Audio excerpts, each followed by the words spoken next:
Glad to have you here for V4H CAD.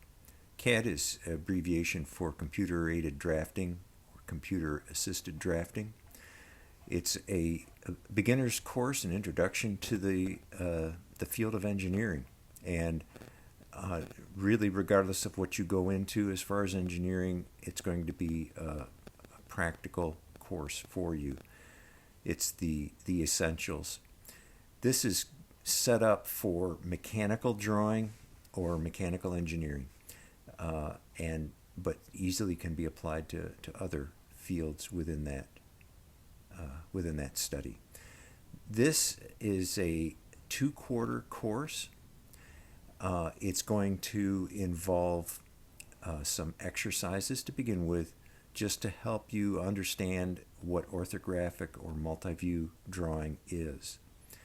This will have to do with translating an isometric sketch into a 3-view sketch on your part using graph paper, and also some hidden line exercises, becoming familiar with line vocabulary. What is a visible line, a hidden line, a center line, a dimension line? Once those basics are covered, then you will be drawing your first assignment on the computer, creating a layout, which will be essentially the way you start every other drawing after that. The layout is going to be defining the parameters of the workspace, including a title box at the bottom. This is where you'll put the information in. Some of it's going to remain the same. Other items will be changed for each drawing that you do, each assignment that you do. The first drawings in the first quarter on that layout are going to be templates. It's just single view drawings of, let's say, a gasket or that sort of item. This will utilize visible lines and center lines along with dimension lines.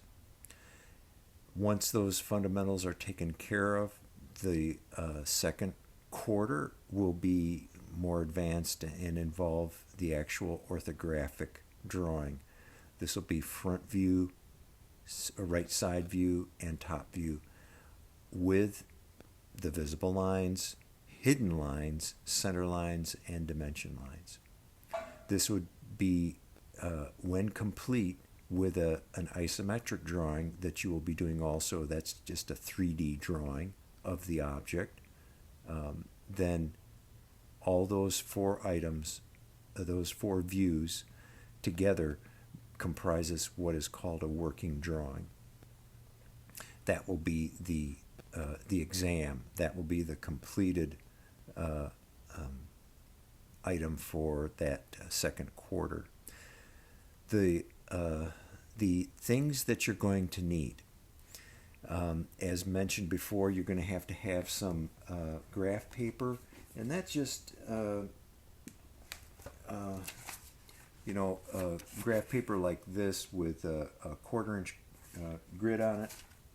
That's going to be important to have a few sheets of that for doing these first exercises. Just makes it a little easier to do a sketch with that graph paper.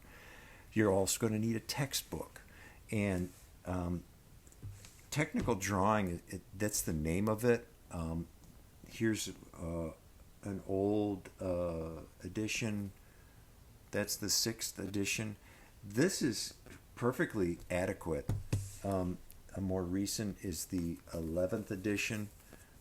If you, I'll have information about this along with this video as you watch, if you want to write down the title and author's publisher.